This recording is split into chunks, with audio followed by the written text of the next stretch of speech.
People don't pay attention to politics anymore because it's not as interesting as like celebrity ski jumping or whatever. So it's hard for the parties to get publicity. But there was this Lib Dem party who was so good at publicity, they could turn anything into a huge news story and make sure the leader was all over the telly for days looking really commanding and in charge and that.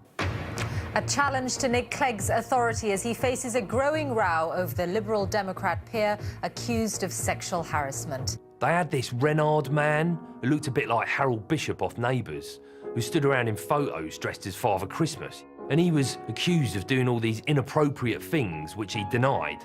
Everyone wanted him to say sorry, but he reckoned he didn't have to.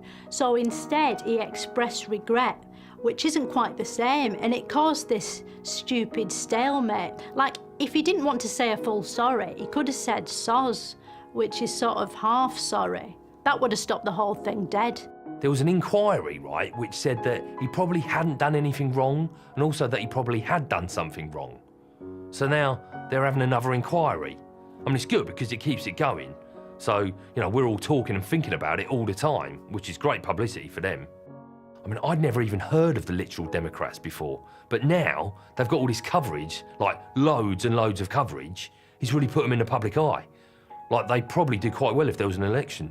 The Yellow Party used to be thought of as all hippie sort of do-gooder people who eat whole wheat cereal and care about Syria and things, which was boring, but now they're sort of more dangerous. Like now, when you see the logo, you immediately think about bad sex stuff, which is loads more interesting, so they really stick in your head.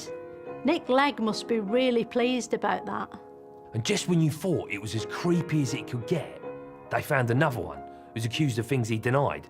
Only this one looked a bit like all the Doctor Who's mixed together, all sort of scruffy. And Nick Clegg seized that opportunity too and made sure that it was kept in the news as well.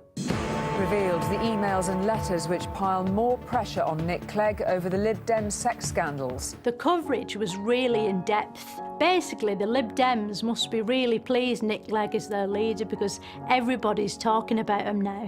And not just talking, but pointing and sort of whispering.